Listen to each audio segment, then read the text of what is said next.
Hello friends, मैं हूँ अवधेंद्र। Friends, little bit मुझे बात करना चाहिए आज के डेट में। दो सिग्निफिकेंट डेवलपमेंट हुए हैं। पहली तो foreign deputy foreign minister of Iran India के अंदर आज प्रेजेंट थे, और मालदीव के फॉरेन मिनिस्टर खलील साहब भी इंडिया में आज प्रेजेंट हैं। और एक फर्दर डेवलपमेंट हो रही है जिस रेफरेंस में उसके रेफरेंस में मैं आप लोगों से लिटिल बिट बात करना चाहता हूँ। जैसा कि आप जानते हैं कि बीच में एक प्रॉब्लम आई थी रिलेशनशिप को लेकर मालदीव के साथ। जब नई गवर्नमेंट बनी तो मिस्टर म्यूजू के साथ एक उनकी अपनी एक सेटिंग है। और जब वो प्रेसिडेंट नहीं चुने गए थे, शायद पॉलिटिशियन इस तरह करते भी हों कि वो by nature of politics, internal politics, to get elected actually. तो उन्होंने इंडिया आउट कैंपेन चलाया, और अच्छी चीज फॉर्च्यून था उनका कि वो काफी हाई मेजोरिटी में पार्लियामेंट्री इलेक्शन जीते, और उनके नंबर ऑफ सीट्स मिली मैक्सिमम। तो ये अभी एक न्यूयॉर्क टाइम्स में भी एक रिपोर्ट पब्लिश की गई कि इंडिया किस तरह से गवर्नमेंट टॉपल करना चाहता था, वहां पे गिराना चाहता था। और इंडिया ने उसको टोटली रिजेक्ट कर दिया रिपोर्ट को, हमारे फॉरेन स्पोक्स पर्सन ने। और कहा कि बिल्कुल ये एब्सोल्युटली नॉनसेंस आइडिया है, और ऐसा इंडिया ने कभी नहीं किया। बहरहाल ठीक है, जो भी है। और अभी परसों ये किया गया। उसके पीछे एक मैं डिफरेंट तरीके से एक्सप्लेन कर सकता हूँ कि किस तरह से इंडिया के खिलाफ एक इंटरनेशनल फोर्सेस काम कर रही है। इसकी इकोनॉमी को हर्ट किया जाए, इसके इंटरनेशनल इमेज को हर्ट किया जाए, और इसकी सिक्योरिटी को कॉम्प्रोमाइज किया जाए, है ना। इंटरनेशनल एक षड्यंत्र कूटनीति चल रही है। किसी भी देश को यह पसंद नहीं आता है, इवन वो आपका फ्रेंड भी क्यों ना हो, कि आप मजबूत होते हो रशिया को छोड़ करके। रशिया ने भी ठीक ही काम किया है, ज्यादा बुरा नहीं है। बुरा क्या है, बहुत अच्छा काम है। 75-80% क्वालिफाई है, बाकी तो सभी 20-30-25% है ना। तो रशिया ने जिस तरह एक रिलेशनशिप होता है उसको काफी निभाया है, कोई बुरा बात नहीं है। लेकिन बाकी नेशंस ने इंडिया की नब्ज को टेस्ट किया है, कभी जरूरत पड़ी तो आर्म्स ट्विस्टिंग भी की है। और हाँ, इंडिया ने काफी सफर भी किया है because of the policy orientation. जो नेशंस दे थोड़ा सा फिलोसफिकल हो जाएगा उसको एक्सप्लेन करने में, रहने दीजिए। बात हम करेंगे दो कंपोनेंट पर, ईरान और मालदीव के ऊपर। मालदीव जो है वो, उसका फॉरेन मिनिस्टर मिस्टर खलील साहब, अब्दुल्ला खलील, यहाँ पे हैं। उन्होंने इंडिया को थैंक यू कहा कि हमने जो उनको सपोर्ट एक्सटेंड की, फाइनेंशियल सपोर्ट, क्योंकि वो एक मेल्टडाउन सिचुएशन में थे। टूरिज्म उनका खराब हुआ, फिशिंग इंडस्ट्री खराब हुई, और export import due to the reason of COVID. और इंडिया ने ये एक बात यहाँ पे है, इन स्टेट्स की अपनी एक स्मॉल नीड्स है। अगर उसे इंडिया फुलफिल नहीं करेगा तो ये सारे स्टेट्स, चाइना उसे फुलफिल करने के लिए रेडी ही बैठा हुआ है ऑलरेडी। और ये अपनी छोटी छोटी ऑब्जेक्टिव के लिए चाइना के हाथों नहीं है, गिरफ्तार हो जाएंगे। चाहे चाइना के पास मनी तो है ही। ये छोटे छोटे आइलैंड नेशंस हैं, इनको 1-2 बिलियन दे दिया ही जाए अगर, ये उसको रिपेमेंट कभी कर ही नहीं सकते। और ये आपकी डेट ट्रैप पॉलिसी के अंदर अपने इकोनॉमिक्स और पॉलिटिकल सॉवरेनिटी, इस टेरिटोरियल सॉवरेनिटी को चैलेंज नहीं किया जाता यहाँ। हम आपके लैंड को एक्वायर नहीं करेंगे, गुलाम आपको नहीं बनाएंगे, लेकिन आपकी पॉलिटिकल सॉवरेनिटी और इकोनॉमिक सॉवरेनिटी चैलेंज की जाएगी। यहाँ ये नया कोलोनाइजेशन का प्रोसेस चल चुका है यहाँ पे, क्योंकि यूएन ने कहा है कि टेरिटोरियल ऑक्यूपेशन नहीं होना चाहिए, है ना। बाकी आपका इंटेलेक्चुअल सॉवरेनिटी, साइकोलॉजिकल सॉवरेनिटी भी एक वर्ड होता है फिलोसफी के, सॉरी, पॉलिटिक्स के अंदर, है ना। तो ये भी एक इम्पॉर्टेंट चीज है। हम्म, तो ये सारे को सॉवरेनिटी को चैलेंज कर दिया जाएगा। अनफॉर्चुनेटली पाकिस्तान पूरा का पूरा केवल लैंड सॉवरेनिटी को छोड़ करके सारी सॉवरेनिटी चाइना को दे चुका है ऑलरेडी। और ये स्टूपिड जो बैठे हुए हैं, इनको पता भी नहीं है कि उनके साथ क्या हो गया है ना? चाइनीज़ फिलॉसफी अपने यहाँ पढ़ा रहा है ना? बहरहाल उस पे नहीं जाते हैं हम। तो ये सारे स्टेट की अपनी छोटी-छोटी नीड है, जिसको फुलफिल किया जाना ज़रूरी है। अगर नहीं फुलफिल किया जाएगा तो एक इनकी पब्लिक डिमांड होती है कि यस 21st सेंचुरी में रह रहे हैं तो 21st एक एडवांस इंफ्रास्ट्रक्चर हमें चाहिए। तो इसके लिए गवर्नमेंट भी कंपल्सिव होती है कि फाइंड आउट समवेयर एल्स और हमें फंड चाहिए, हमें टेक्नोलॉजी चाहिए, लिटिल बिट है ना इंफ्रास्ट्रक्चर चाहिए, ये वो चाहिए। तो ये सभी उस कंपल्शन में होते हैं और इनको चाहिए वो चीज़ें। तो चाइना उसके लिए रेडी बैठा हुआ है और चाइना अगर फंड लेके आएगा तो वो अपने ऑब्जेक्टिव के साथ आएगा। हुँ, तो अब इंडिया को इसलिए बहुत एक्स्ट्रा अलर्ट रहना पड़ता है कि चाइना की प्रेज़ेंस को यहाँ से काउंटर बैलेंस किया जाए, वीड आउट कर दिया जाए, है ना? इसके लिए इंडिया ने कम्युनिटी डेवलपमेंट क्योंकि ये छोटे-छोटे आइलैंड नेशंस हैं, इनका कोई बहुत बड़ा ऑब्जेक्टिव नहीं है। हुँ, और in that reference India high impact community development projects इनके यहाँ करता है। तो उस high impact community development project में कम्युनिटी डेवलपमेंट आप समझ रहे हैं, नहीं? स्कूल एजुकेशन, हेल्थ इंफ्रास्ट्रक्चर ये वो, है ना? अंचम-पंचम, अगड़म-बगड़म ये सारी चीज़ें चलती हैं। यही इनकी नीड है। हुँ, और मुझे तो एक चीज़ और लगता है कि यहाँ पे इनको और ज़्यादा इंटीग्रेशन करने का मौका देना चाहिए, है ना? They should tilted towards India. हुँ, इनको एज़ ए स्टेट ट्रीट करने की ज़रूरत नहीं है। इनको एज़ ए इंडियन स्टेट ट्रीट करने की ज़रूरत है ना? जिस तरह हम अपने केरला और बाकी चीज़ों को मैनेज करते हैं। ये इन छोटे-छोटे आइलैंड स्टेट्स हैं, कुछ मिलियन डॉलर ग्रांट इंडिया ने काफ़ी कुछ दिया, 200 करोड़ रुपए दिया था, तो शायद वो पता नहीं कितने मिलियन हो जाएगा, है ना? जोड़ा देखा जाए तो। हुँ, तो इस तरीके से अपने बजट में गवर्नमेंट हमारी नेबरहुड फर्स्ट पॉलिसी के तहत सभी को फंड देती है। 1000 करोड़ भूटान को दिया गया। 200 शायद न ढाई 250 करोड़ बांग्लादेश को दिया गया, 500 करोड़ अफ़गानिस्तान को। नहीं, इस तरह हमारे यहाँ बजट सैंक्शन होता है, तो इनके यहाँ जो प्रोग्राम्स होते होते हैं और ये बहुत अच्छा प्रोग्राम है कि इनके जो नीड्स हैं, उसे फुलफिल किया जाए। नहीं, अदरवाइज़ दूसरा कोई फुलफिल करेगा तो एक्सप्लॉइट भी करेगा और इन स्टेट्स की इतनी कैपेसिटी टेक्नोलॉजिकल नहीं है कि चाइनीज़ वेसल्स अगर यहाँ पे आके सर्विलांस करती हैं, तो ये इनको जान सकें। है ना? या इवन दो कि चाइनीज़ से ये डिमांड कर सके कि हम आपकी वेसल्स को हम उसको देखना चाहते हैं, सर्वे करना चाहते हैं, कि ये क्या करने यहाँ आती है। ये छोटे-छोटे आइलैंड स्टेट्स हैं, चाइना इनकी डिमांड को फुलफिल थोड़ी करेगा कि आइए हमारे वेसल्स को आप चेक कीजिए, फिर हम आपके टेरिटरी में आएँगे, है ना? ये even though some degree of you know uh, Indian don't know, है ना? हर दिन डेवलपमेंट हो रहा है ना टेक्नोलॉजिकल। चाइना जो है एक एडवांस लेवल पे डेवलपमेंट कर रहा है। इंडियन ऑफिशियल्स भी कभी-कभी नहीं जानते, है ना? कि इन वेसल्स ये जो टेक्नोलॉजी है कितना हार्मफुल हो सकती है, क्या सर्वे कर रही है, क्या नहीं कर रही। हुँ? तो इसीलिए इंडिया ने कोऑपरेशन क्वाड किया कि एट लीस्ट जो एडवांस नेशंस हैं, इनके पास एडवांस टेक्नोलॉजी है, इनके साथ कोऑपरेशन करेंगे तो हमें एक एडवांस लेवल का टेक्नोलॉजिकल अपग्रेडेशन हमारा होगा।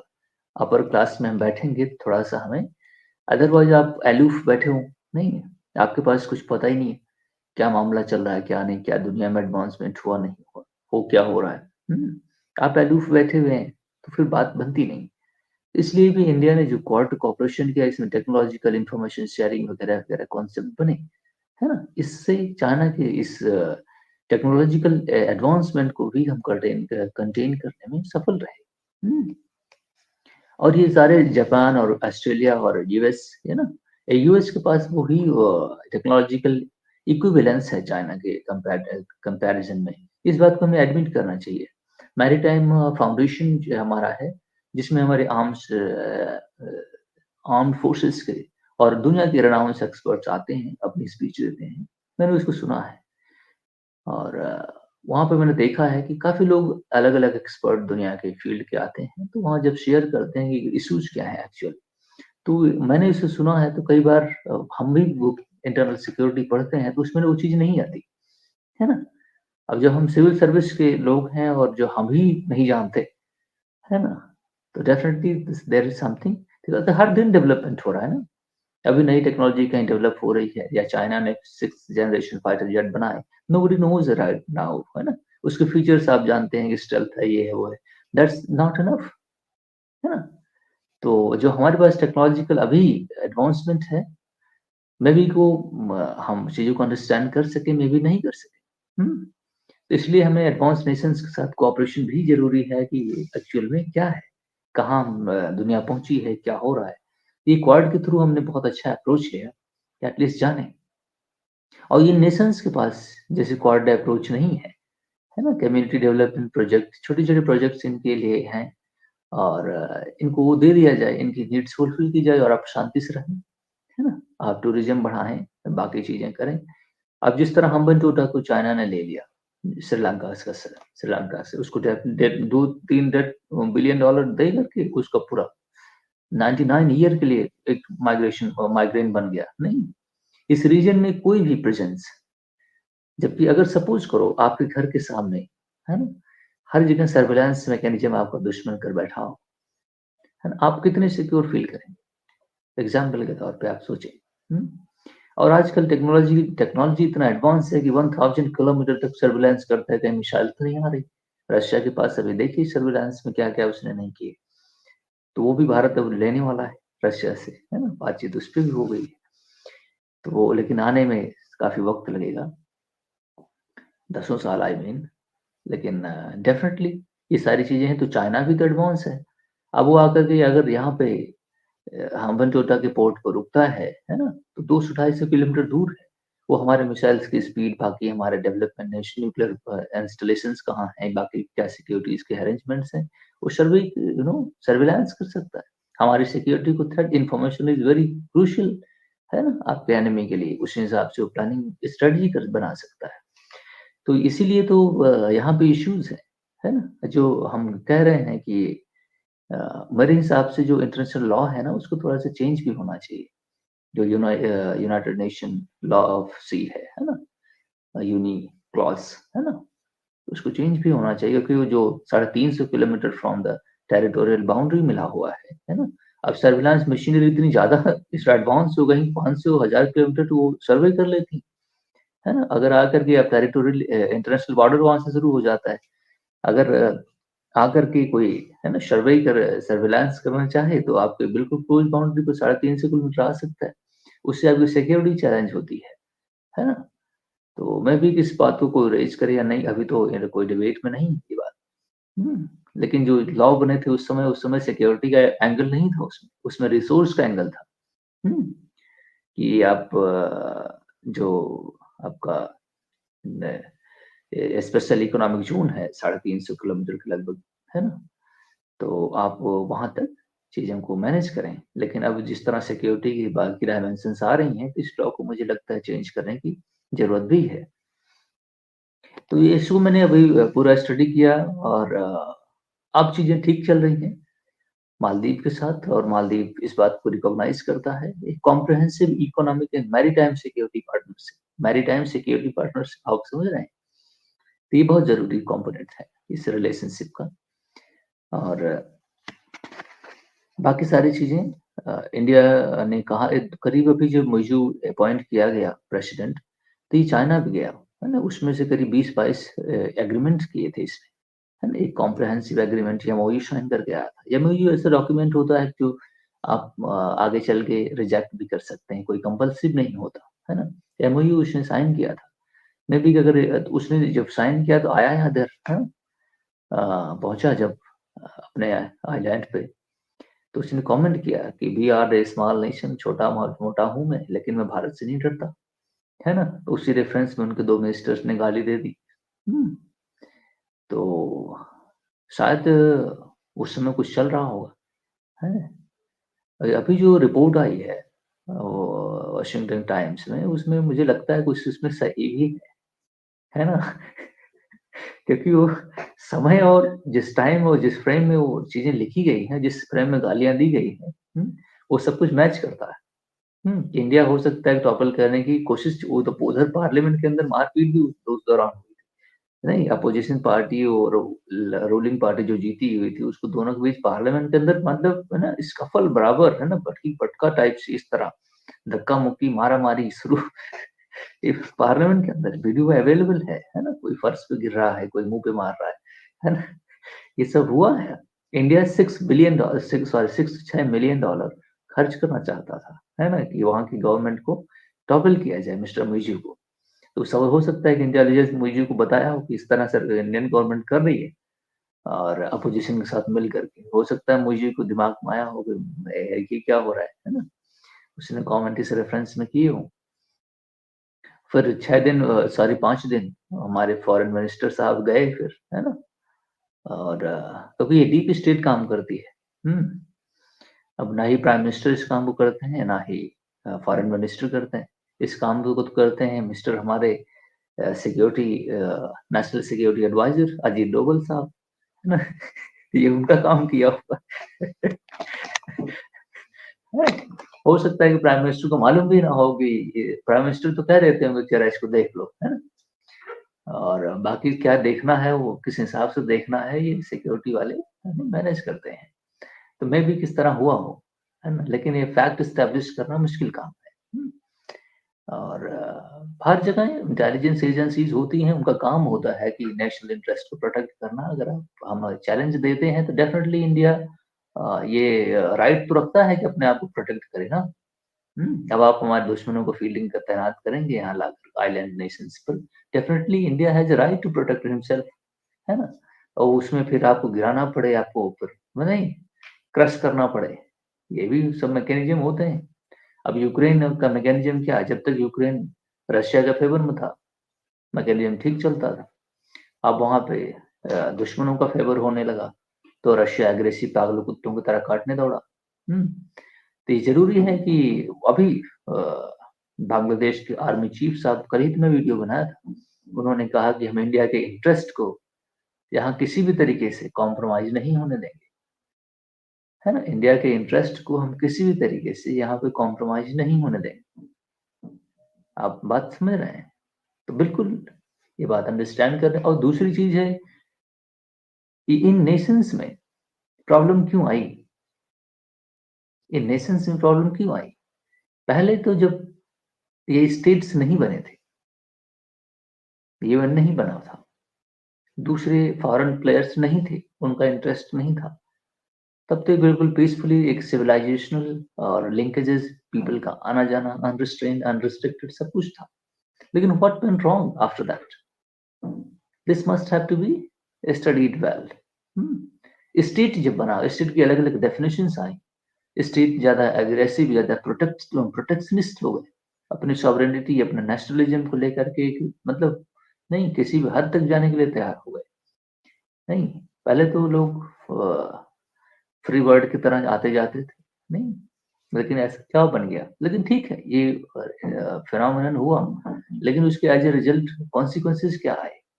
ये मार-धाड़ चारों तरफ से शुरू हो गई, हैं? ये सारे प्रोटेक्ट से ये आकर उनको सर्विलांस करना है, इनको करना। ये एक नया अनफोल्ड हो गया सिचुएशन, जिसको हम लोग विटनेस कर रहे हैं, है ना? अब जो सिविलाइजेशनल लिंकेजेस थी आई मीन वो धीरे-धीरे वो वैल्यूज़ जो हैं वो डाउनवर्ड हो गई, फॉल कर गई, जबकि ये जो प्रोटेक्शनिस्ट थे, इंडिविजुअलिज़्म था वो ऊपर हो गया। मैं इस बात को एक्सप्लेन करना चाहता हूँ। ये चीज़ें ज़्यादा बढ़ गई, इसलिए हम दुनिया में कॉन्फ्लिक्ट और बाकी चीज़ें नज़र देख रहे हैं और इनको इनसर्कल करना है, उनको मारना है, नहीं, ये सब कुछ भी हम देख रहे हैं। तो ये इसको मैंने पूरा प्रॉपर स्टडी जब की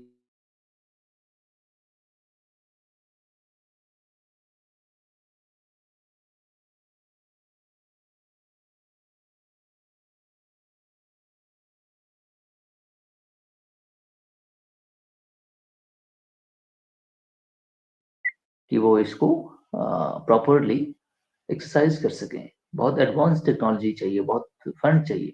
millions, billions, billions dollars invest करने की ज़रूरत है, तब आप एडवांस लेवल पर अपनी सिक्योरिटी कर सकेंगे। जो एडवांस लेवल पर ये वेपनरीज बन रही हैं, सर्विलांस सिस्टम बन रहा है, इन आइलैंड नेशंस की बस की बात नहीं है कि वो उतना उनके पास रिसोर्सेज हो कि अपने आप को, अपने डिफेंस को, अपनी चीजों को प्रोटेक्ट कर सकें, है ना? ये भी एक प्रॉब्लम है। इन छोटे-छोटे आइलैंड नेशंस को कोई भी सर्वे करके चला जाएगा, है ना? जिसके पास 500 किलोमीटर की सर्वे करने की मशीनरी है, इंटर अंडर सी वाटर ड्रोन्स हैं अवेलेबल, वो कहीं भी जाकर के किसी का सर्वे करके आ जा रहे हैं, कोई पता ही नहीं पा रहा। आपके पास उतनी कैपेसिटी है नहीं। हमारे यहाँ जो डोनियर्स एयरक्राफ्ट बांग्लादेश को, सॉरी मालदीव को दिए गए थे, उसे उड़ाना नहीं आता था। हमारे सिक्योरिटी ऑफिशियल्स जो 80 नेवल ऑफिसर्स वहाँ प्रेजेंट थे, वही उसको उड़ा करके बाकी सर्वे वर्वे हाइड्रोग्राफिक सर्वे कर देते, उनको चलाना भी नहीं आता था। अभी जब मुजीब साहब आए तो उन्होंने कहा कि नहीं नहीं नहीं, आप निकालिए, हमारी सॉवरेनिटी चैलेंज कर रहे हो। इंडिया ने कहा चलो ठीक है निकाल देते हैं, लेकिन इसको चलाएगा कौन, है ना? उनको चलाना नहीं आता उस बात को। उनके छोटे-छोटे हज़ारों आइलैंड्स हैं, कहीं-कहीं कुछ-कुछ आदमी रह रहे हैं। बड़े हॉस्पिटल, हमने हॉस्पिटल भी बनाया है, Indira Gandhi memorial hospital and दूसरा हॉस्पिटल है कैंसर हॉस्पिटल, 2-2 3-3 हॉस्पिटल बनाए। कुल पॉपुलेशन 5 लाख है ना? कुल पॉपुलेशन 5 लाख है। तो हमने हॉस्पिटल बनाए हैं, हमने ब्रिजेज़ बनाए हैं। India Maldives friendship bridges 1.4 kilometre जो कनेक्ट करता है। Sewage capacity, sewerage drainage programmes बनाए हैं, वाटर प्योरिफिकेशन सिस्टम लगाए हैं, है ना? तो डिजास्टर रिलीफ रिकवरी सेंटर हमने 2014 में हमको दिया है। कल्चरल प्रोग्राम्स तो ठीक है, फिशरीज और मैरीटाइम रिसोर्सेज के लिए भी हमने उनको असिस्टेंस दिया। टूरिज्म टूरिज्म से भारतीय लोग फर्स्ट और सेकंड नंबर पे आते हैं, मिलियन बिलियन मिलियन लोग जाते हैं वहाँ पे। तो सारी चीजें हमने की हैं उनकी कैपेसिटी डेवलप करने के लिए, है ना? उनकी एस्पिरेशंस को फुलफिल करने के लिए। तो ये मैं अभी जो पढ़ रहा हूँ मैरीटाइम सिक्योरिटी डोमेन, तो मैरीटाइम सिक्योरिटी अवेयरनेस डोमेन बड़ा लार्ज एक कंप्लीट डायमेंशन है ना? और मैं तो खुद भी, है ना, इसको देख रहा हूँ कि काफी डिफिकल्ट चैप्टर है ये, है ना, लाइफ का। तो ये आइलैंड नेशंस के पास इतनी रिसोर्सेज नहीं है और ना हो सकती, है ना? ना ही इतना टेक्नोलॉजी का एडवांस हो सकते हैं कि अपने आप को डिफेंस कर सकें। तो इनको जबकि ये छोटी-छोटी जो नेशंस हैं, ये प्रॉब्लम बन सकते हैं। किसी के लिए प्रॉक्सीज़ के लिए इस्तेमाल हो सकते हैं। जिस तरह ये चाइना अपनी प्रॉक्सी या फील्डिंग कर रहा है अगेंस्ट इंडिया, है ना? तो ये है, इनकी कोई अपनी खास आइडेंटिटी नहीं है, लेकिन ये डिबेट के पॉइंट बने हुए हैं, है ना? कोई इनको एलाउ करने की कोशिश कर रहा है, कोई कुछ कर रहा है, कोई कुछ कर रहा है। तो इनकी मतलब आप समझें बात को। ये सारी बातें हैं। बहुत ज़्यादा अ, वैल्यू नहीं रखता है मालदीव इंडिया के रेफरेंस में, लेकिन हाँ, सिक्योरिटी जब डायमेंशन आती है और इसका एक्सप्लॉइटेशन पॉसिबल है रिच नेशंस के पास, टेक्नोलॉजी के एडवांस नेशंस से, इसलिए इंडिया को चाहिए कि वहाँ पे वो, जबकि इंडिया वो उस तरह कर भी रहा है। तो हमारे पढ़ाने की ज़रूरत नहीं है ना? एनफ एक्सपर्ट स्मार्ट और एक्सपर्ट लोग बैठे हुए हैं सिस्टम में। बात आती है कि हमारे ईरान के साथ रिलेशनशिप में, तो ईरान के साथ रिलेशनशिप के बारे में मैंने कल ही कमेंट कर दिया था। और आप उस वीडियो को देख लें, कोई खास बात नहीं है। रिलेशनशिप होना चाहिए और पीपल टू पीपल कल्चरली वो होना चाहिए, और है भी। और क्योंकि अब हिस्टोरिकली तो हम लिंक्ड हैं, लेकिन बीच में पाकिस्तान दीवार बन के आ गया। हम्म, अब वो कनेक्टिविटी उस लेवल की नहीं है जिस लेवल पे होनी चाहिए, तो उसके अलग से कॉन्सिक्वेंसेस हैं। डिसकनेक्टिविटी है दोनों के बीच, जबकि ईरान तो पहला ही नेशन था, है ना, जिसने पाकिस्तान को सपोर्ट किया था, है ना? और जब पाकिस्तान बना तो ईरान पहला नेशन है जिसने कहा कि हाँ, हम इसको रिकॉग्नाइज कर रहे हैं। हम्म, तो उनका अपना रिलीजियस एंगल है, डिनोमिनेशंस हैं, वो अपने हिसाब से चीजों को देखते हैं। लेकिन जहां तक रिलेशनशिप है, तो एक अंडरस्टैंडेबली ठीक है। जिस तरह से ईरान ने इंडिया के साथ रिलेशनशिप रखी, सेम प्रोपोर्शन में, same degree of proportion warmth में इंडिया ने भी रिस्पॉन्स किया। ना ही इंडिया ज्यादा बढ़ा है कि हमें तुमसे मोहब्बत है, और ना ही ईरान बढ़ा। जिस तरह ईरान ने रिस्पॉन्स की, उस तरह से इंडिया ने भी की। और मैं इस रिलेशनशिप को 35% जस्ट क्वालिफाइंग नंबर देता हूँ, है ना? बहुत वार्म रिलेशनशिप भी नहीं है, बहुत, लेकिन हाँ, ये ज़रूर है कि एक नेशन टू नेशन रिलेशनशिप है, लेकिन ये वार्म रिलेशनशिप नहीं है। क्योंकि इंडिया हमेशा एनॉय होता है जब जम्मू एंड कश्मीर रीजन को लेकर के अननेसेसरी कमेंट ईरानियन लीडरशिप करती है ना? और यहाँ पे बोलती है कि मुस्लिम्स जो है इंडिया के अंदर माइनॉरिटीज हैं और ये सप्रेस्ड हैं। ये हमारे इंटरनल अफेयर्स में दखलंदाजी इंडिया मानता है, जबकि इसका अभी जो कमांडर है ना, लीडर है आयतुल्ला खमनाई, जो टॉप क्लास का लीडर था, वो आजकल कोमा में चला गया है। वो अब कोई दूसरा उसका बेटा आ गया है बड़ा वाला। वो भी कोई खामनाई है, तो वो अब कमांडर बन गया है ना? तो वो भी कमेंट अननेसेसरी अभी तो उसने तो नहीं किए, लेकिन उसके बाप ने, बुढ़वा ने किए थे, है ना? तो उस पे इंडिया ने रिस्पॉन्स किया था कि आप अपने यहाँ पहले माइनॉरिटी देखें, जो आपने दशा बना रखी पहले वहां देखिए, है ना? तो वहां पर भी किस तरह लोगों को तुम रखते हो, वुमेन्स की क्या आजादी है, बाकी ह्यूमन राइट्स क्या है, उस इशू को आप नहीं देखते। तो अननेसेसरी कमेंट जो रेडिकल एलिमेंट्स करते हैं, इससे स्टेट्स के रिलेशनशिप कॉम्प्रोमाइज होते हैं। और इंडिया इसलिए बर्दाश्त कर रहा है क्योंकि स्टेट टू स्टेट रिलेशनशिप है। और चाबार की जो इनिशिएटिव है, कनेक्टिविटी प्रोजेक्ट्स हैं, उस पर इंडिया का नजर है, एक ही राइट एंगल है। और प्लस ऑयल इंपोर्ट एक्सपोर्ट, दो ऐसी कंपोनेंट्स हैं, है ना? That's all. जबकि अगर ईरान अपना बिहेवियर बदले, है ना, ईरान अपना बिहेवियर बदले, तो इंडिया के साथ रिलेशनशिप से वो काफी कुछ बेनिफिट कर सकता है। जिस तरह से सऊदी अरेबिया या और ये पेनिनसुला ने एंजॉय किया रिलेशनशिप इंडिया के साथ, आज हम देख रहे हैं कि 100 बिलियन 200 बिलियन लगभग पहुंच रहा है। 183 billion dollar bilateral trade GCC के साथ शुरू हो गया इंडिया, है ना? तो आप समझिए कि इस लेवल का ट्रेड है। और इंडिया अगर रिलेशनशिप वार्म होती, है ना, तो इंडिया जरूर स्टेप अप करता, रिस्क लेता, जिस तरह से इंडिया ने रशिया के लिए रिस्क लिया। सैंक्शन वगैरह उसके ऊपर भी लगाए लोगों ने, लेकिन इंडिया रुका नहीं, है? दलील अपनी अपनी दी, लेकिन when it comes to the relationship with Iran, India ने कहा नहीं, हम इसको रिकंसिडर करेंगे। तो ये बातें इस तरह है, ठीक है? ईरान, क्योंकि वो रेडिकल एलिमेंट्स हैं और अननेसेसरी कमेंट करते हैं, इसलिए हमें वो प्रॉब्लम में डालते हैं। That's all overall. तो ये दो एलिमेंट्स हैं। अभी उनका फॉरेन मिनिस्टर, एक हमारे यहाँ यमन में हमारे केरला की एक लड़की है जो डॉक्टर है, ओके।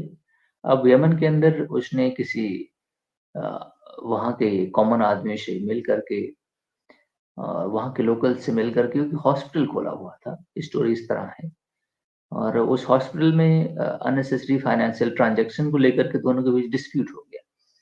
तो वो उसका पासपोर्ट, वहाँ का एक नियम ये है कि कोई थर्ड पार्टी, है ना, दूसरे नेशन के लोगों को वहाँ पे लाती है, ठीक है, क्योंकि नेशन रिस्पॉन्सिबिलिटी नहीं लेती। ये वहाँ पे मैकेनिज्म है। सपोज करो कि वहाँ पे किसी को जॉब चाहिए तो टेंडर फ्लोट करता है, तो थर्ड पार्टी उस टेंडर को लेकर के फिर लोगों को इम्पोर्ट करती है, मतलब कहीं से लोगों को, वर्कर्स को लाती है, ठीक है। तो वो वहाँ पे मैकेनिज्म है, तो थर्ड पार्टी रिस्पॉन्सिबल है। तो उस थर्ड पार्टी ने उसका पासपोर्ट वगैरह वगैरह सब कुछ अपने पास रख रखा था। उस लेडी उसको लेकर वापस इंडिया आना चाहती थी, अननेसेसरी डिस्प्यूट हो गया था, तो छोड़ करके सिस्टम को आना चाहती थी। तो शायद उसको इंजेक्शन लेडी ने दिया और वो ज्यादा डोज हो गया तो मर गया, है ना? उसको वो अनकॉन्शियस करना चाहती थी, है ना? लेकिन वो आदमी, उसको ज्यादा डोज हो गया तो मर गया। सपोज करो क्लोरोफॉर्म होता है, हम लोग क्लास 5th 6th में पढ़ते थे, है ना?